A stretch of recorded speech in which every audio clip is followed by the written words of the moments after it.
What is up, everybody? Is Ronin, and this is going to be the last video of 2019, so I'm coming at you with something a little special. I am playing a deck that I honestly kinda hate today, and it's crystrons. Why do I hate crystrons? Because I like fun interactive gameplay. What do crystrons not do? Fun interactive gameplay. They don't do it. I don't care what you say. You can't stop me from thinking that way. But yeah, so basically, if you don't know crystrons, you synchro summon during your opponent's turn. Their link monster is your boy Needle Fiber. The best, most skillful card in the game. And yeah, so let's go ahead and just get right into this deck profile. So first, this card, the Master Rule 2020 revision. If you're on YGO Pro, from now on, it's just worth noting that if you want to play under the new Master Rule 5 or Master Rules, whatever you want to call it, you have to have this thing in your deck. It'll be removed immediately at the beginning of the duel from each player's deck. Oh, hi, Malware Bites. And basically, it just lets you play under the new rules. And that's pretty much it. So starting with our monster lineup, let's start with the normal summons of the deck, because there are a couple normal summons you can do here. That being Scrap Recycler and Mathematician. Both of them are normal summons because they send machines and level 3 or lower monsters from your deck to the graveyard. So, say for example, summon Scrap Recycler and Mathematician, send the Crystron Feisvern, which has the ability to banish itself from the graveyard to search a Crystron monster, and then you are able to search Solfefnir. From there, you can basically just combo. And now let's go ahead and get right into what the combo is. So first, get Solfefnir access. Draw it, search it, whatever. Then Solfefnir has an effect that lets you discard a Crystron card, and you can special summon from your hand or graveyard. However, afterwards, something on your field is immediately popped, usually Solfefnir itself, and when Solfefnir gets popped, it special summons a Crystron monster from the deck. From there, you have the option of going into Smyger, or any of your tuners, or the turtle. For my purposes, I will usually go into the turtle here. So what the turtle says is that by banishing it from the graveyard, you can special summon a Crystron monster from your hand, but that's not why we want it. You see, all the Crystron non-tuners have a similar effect. They can pop themselves on the field in order to summon a Crystron tuner from deck. In our case, it is Rion or Citri. So once you use the turtle's effect to pop itself, you summon Citri from deck. Make another normal summon if you want to. From there, you can make a Needle Fiber to summon another Citri. You could just sit on Citri if you're feeling a little, like you don't want to extend too much. Or if it's later game, you can go into Rion, which is the synchro monster for sort of recovery purposes. Let's go over each of these monsters real fast, though, just so we know how they synchro summon, because it's a little special. So first off, they both have a quick effect that lets you summon during your opponent's main or battle phase. And Citri lets you revive a Crystron non-tuner from your graveyard to synchro summon with that, however both materials are banished. Rion lets you special summon a Crystron monster from the banished zone, and then synchro with that. So Citri, obviously you kind of want to get a lot of levels for Citri going first. It's a pretty important deal. Each of the Crystrons, though, as I mentioned before, also have a graveyard effect if they're a non-tuner. We already went over Solfefnir, which is basically purely special summon. We went over Feisvern. We went over the turtle. And Smyger, you can banish itself to search a Crystron spell trap, in this case, Crystron Impact. What Crystron Impact does is it special summons a banished Crystron, and then zeroes out all of your opponent's monster's defense points. It also has a neat graveyard effect, that when a card effect is activated that targets a Crystron, you can banish it to negate that effect. So it's a nice little bit of protection that you have here. Yeah, but that's basically the full combo. You just need Solfefnir access. We also have a few hand traps in the form of Effect Veiler. We mostly have it because it is also a tuner, and monster effects are pretty big right now, so I don't know, it's nice to have. It's a good budgety option, and it's dope. Now for our spell trap support, we have free Pot of Desires because we are running basically everything at free, and anything not at free isn't necessarily essential, so it's perfectly fine to run Pot of Desires. Just, hope you don't get super unlucky and banish all your tuners. Terraforming to search the Starlight Junction. Starlight Junction for its second effect, which says when you synchro summon during your opponent's turn, you get to spin something. So that's very nice, especially since you will be synchro summoning during your opponent's turn a lot. Foolish Burial, because graveyard effects are very good in crystrons. The 2020 revision, already went over that. Call by the Grave, this is a combo deck. It is very vulnerable to Ash Blossom, so you always want to have this ready to go. And we went over Crystron Impact. Now we're going to go over the extra deck, starting with the most important card. Arguably, Needle Fiber kind of fills this role well as too, even though I don't usually go into it much. I think that's more personal bias against a Needle Fiber than anything, but take that how you will.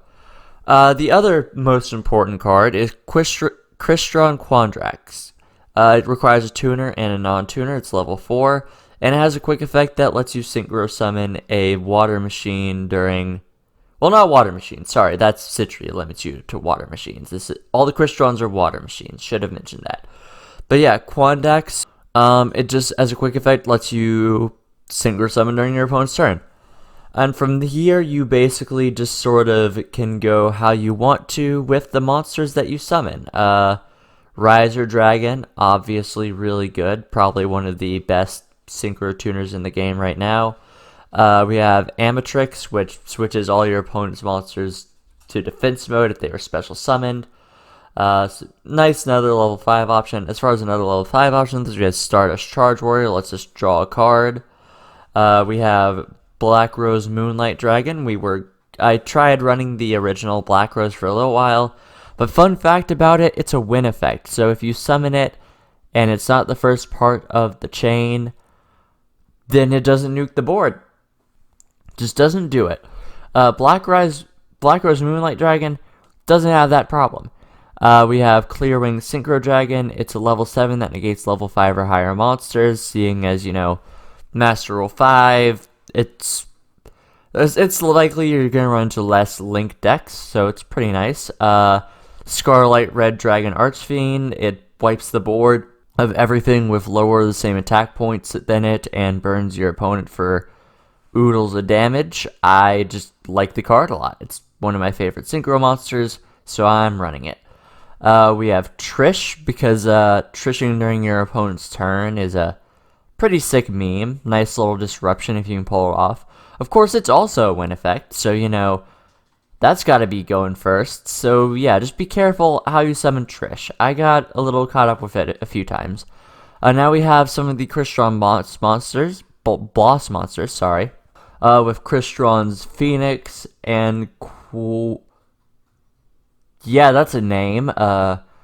Quariongandrax. I'm just gonna call it Yellow. Okay, this is Crystron Yellow.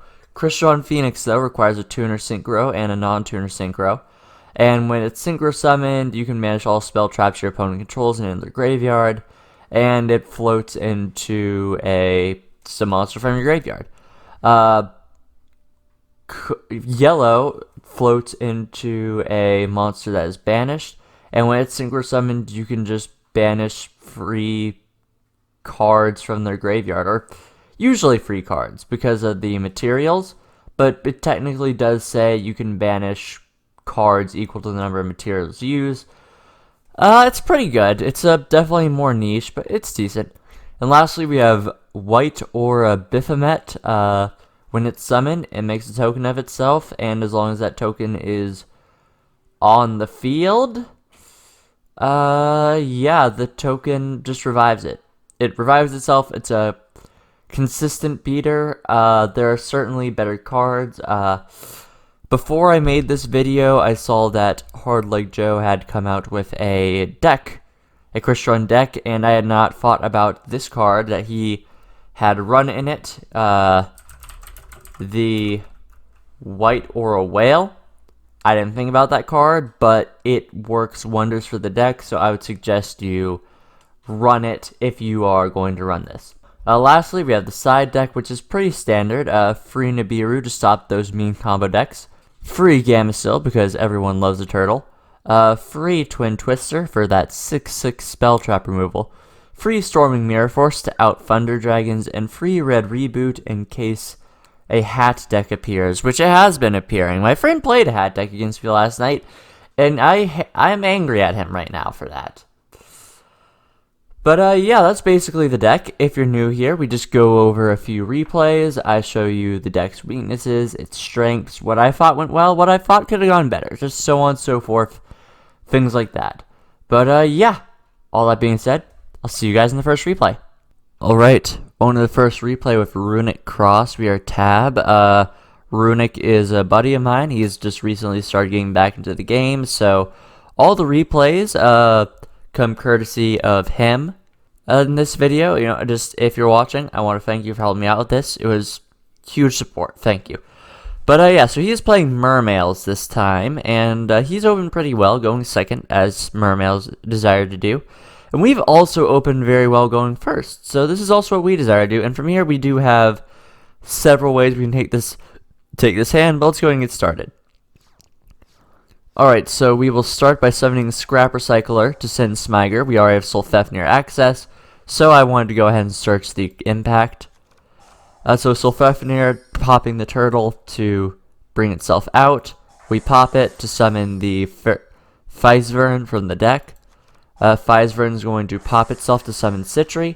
And from here, I really should have gotten a Needle Fiber here, but I didn't know what he was playing at the time, and I was worried I had run into some sort of Nibiru or something. So I'll admit it, I was a little too scared of what he was going to do here, but I could have gone to a Needle Fiber, summoned another Citry from deck, set the impact, brought back Smiger, and just had so many more plays I could have done. But I did misplay here pretty badly, so I'm just going to sort of set that and pass, because he does have Gamecills. Gamecills is a problem, so he is going to go ahead and use some Mermail plays. I don't know. Yeah, he didn't send Dragoons here, so he's not going for the standard play, but he did send Marksman to pop our Crystron Impact, which we're going to go ahead and proc to bring back our Smiger. Abyss Megalo is coming down. Dragoons is going to get him a search, as well as a search from the Abyss Megalo.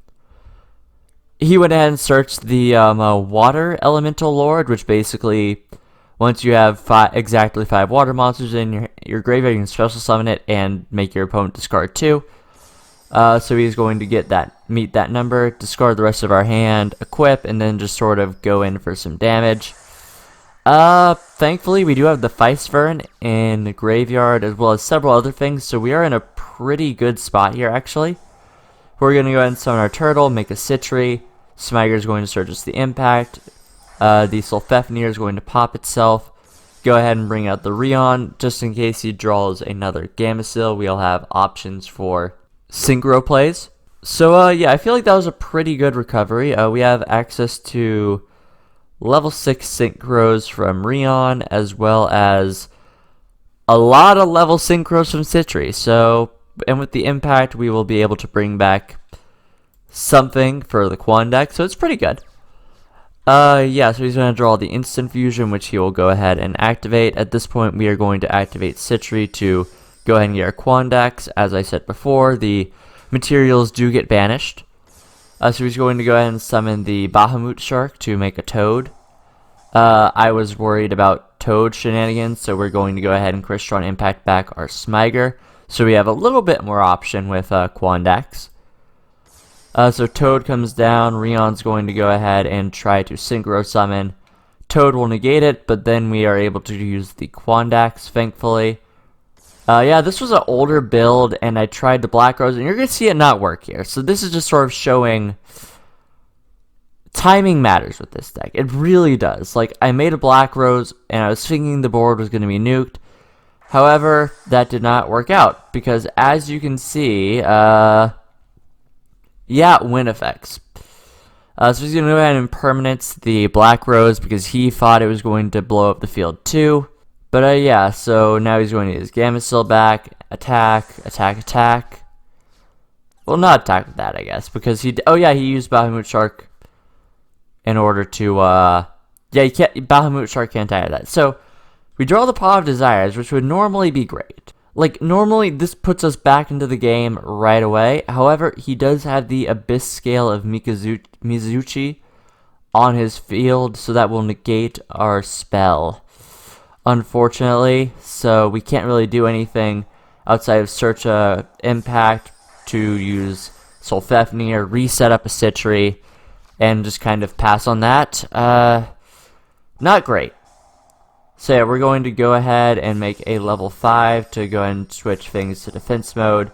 Unfortunately, we will be getting toaded, which can discard, if you didn't know that. Fun toad facts for you. But yeah, that's the game. So, this was really sort of the weakness of the deck, which is, it's not a problem, like, setting up and stuff. Setting up, not an issue, just don't be, like, scared of hand traps and stuff. The issue comes when you just don't have the right synchro monsters for the job, pretty much. Like, if I had gone to a different level 7, then I likely could have pulled off better plays. If I had done, you know, X, Y, and Z, things would have gone better for me. But, yeah, that's kind of the deck when it's not getting to do as you hope it does. Like, just watch what synchro monsters you're running, because that's kind of the bread and butter of this deck. However, now we're going to go into the next replay where things go a little bit better. I'll see you guys there. Alright, welcome to the second replay, also with Runic Cross, and he was playing a little bit of PK Fire business going on here. It's a bit of a weird build from what I remember, but it's not awful. And we open with a pretty good hand, and we're going first, so it all works out. So we're going to go ahead and Foolish for the Feisvern to go ahead and get a search of a Smiger. Then we are going to use Solfefnir's effect, discarding the Smiger to special summon itself. Then it pops itself to summon the Turtle. Turtle gives us a Citry. We use the normal summon for Scrap Recycler for the Feisvern, go ahead and search the impact. And again, I could have extended more. But, yeah. Yeah, no, this is the fault of, I'm not gonna lie, this is the fault of my own cowardice to not trust he had a hand trap. And I mean, he did have a hand trap, which was fair, but like, I didn't know that at the time. I did not know that was going to be the case. So, I mean, I guess sometimes it works out, sometimes it doesn't, really. But yeah, so he's going to go ahead and draw. He summons Gloves, Boots to make Dante. Banishing the Boots for searches of Fogblade. We're going to go ahead and make the Quandax. Then he is going to Boots. We're going to Crystron Impact to get just some more options on the field for ourselves. He's going to special summon Libic because he has no back row. He is able to special summon his BA monsters. Special summons another one. Sorry about that. I have a little bit of a sniffly nose. But yeah, he sends the Danger, gets the Kalkab, another Libic, as well as a Alec into the graveyard. So, pretty solid setup he's got going on. So we're going to go ahead and special summon, make a Trish. Fun fact, Trish also win. I didn't realize this at the time, but you know what? We made Trish during our opponent's turn, so a meme was achieved. It makes me sad I couldn't use it. Don't know why I couldn't use it, but I couldn't use it. So that's the end of that story. Yeah, so he's going to go ahead and use Boots to get another search. Thankfully, nothing really happened because of Utopic Future not being able to destroy things, and hey, there was a beep. Okay, he's going to go ahead and set a Fogblade, which is fine, and is going to go back to our turn, so we're going to use the Solfefnir effect from the grave to drop the Smiger, pull it back, pops itself to summon the Feisvern. Feisvern pops itself for Citry. Smiger is going to search as the impact, which we'll set and pass. So we're still in a decent position here. I should have thrown my Trish into defense position, but that's my bad. So yeah, our opponent's we're going to go ahead and synchro summon the Quandax again. He's going to get a Fogblade, use the Allure. We activate Impact to get another monster on board. He's going to go ahead and attack. He will be negating our Quandax, unfortunately, and stealing it, which does suck for us. He attacks over our Trish. Now we are just down to this single Crystron. However, we do have the Starlight Junction now. So now we summon the Citri to finally make Needle Fiber. With Needle Fiber, we're going to summon Ronin from the deck, activate Starlight Junction for the disruption in the next turn. Then is going back to Runic Cross. He's going to go ahead and switch. Oh wait, I swapped on accident there. So he's going to go ahead and switch his Quandax into attack position to try to hopefully do some damage using a danger effect as well. We're going to go ahead and use Needle Fiber to... well, Needle Fiber is next. We use Ronin to summon the Omnitrix. Then we are going to summon the Shooting Riser Dragon. We did hit the Ash Blossom, thankfully. He's going to get the Danger Snake on field. Junction is going to go ahead and spin the Utopic Future Dragon because we did Synchro Summon during his turn. He's going to Fog Blade. Then he's going to Fog Blade again. We're going to go ahead and use Crystron Impact to negate one Fog Blade. Of course, since it does not leave the field, I guess it stayed. Yeah. So he's going to go ahead and Jackalope, hit Jackalope. Allure. He can't attack because Fog Blade has the additional effect that anything affected by Fog Blade cannot be targeted by attack. So he kind of lost out there on that one, but it's our turn. So we're going to go and use Feisvern to search a turtle. We're going to have the Sulfafnir be summoned. It's popping the Omnitrix. Omnitrix is going to be able to float into a non-tuner Crystron in the grave. Then we link into Needle Fiber, which gives us yet another Ronin. We summon the Mathematician to send Smiger. We use those two to make White Aura Beamut. And I keep getting beeps. Smiger's going to search the Crystron Impact, as well as now that we have a token. Now, battle phase, we attack over our Quandax. Quandax is going to go ahead and float into another Feisvern for us. We attack over the Tsuchinoko. And why does my Discord keep beeping? 1 second. I'll be right back. Alright, we're back. I'm sorry about that. I figured out why my Discord kept beeping, but got that fixed.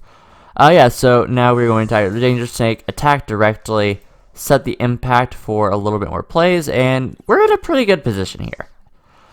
So our opponent's going to go ahead and summon the BAs, make a Dante, of course.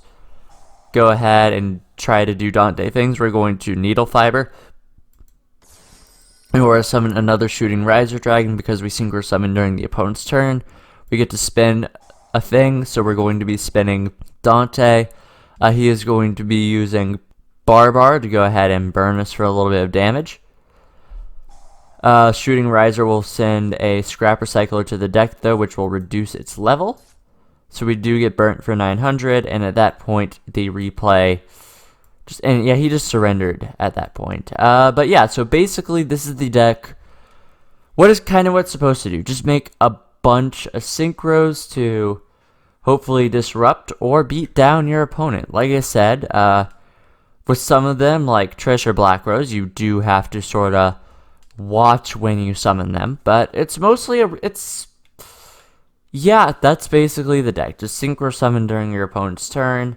Like I said, I am not a huge fan of this archetype. I think it might be just because it's how it is mostly played, but I don't know. I don't like it that much. It's not a bad deck, and I do get why people are fans of it. I'm just not a fan, if that makes sense to you. But yeah, that's gonna be the video. Let me know what you think of Crystrons. How could this deck have been better, aside from the things that I already mentioned about myself? And is there sort of like just a more fun build, I guess, is what I'd like to ask. More my playstyle. But yeah, all that being said, like if you liked, comment if you guys today, subscribe if you want some more. This has been Ronin signing off. Happy New Year's, guys.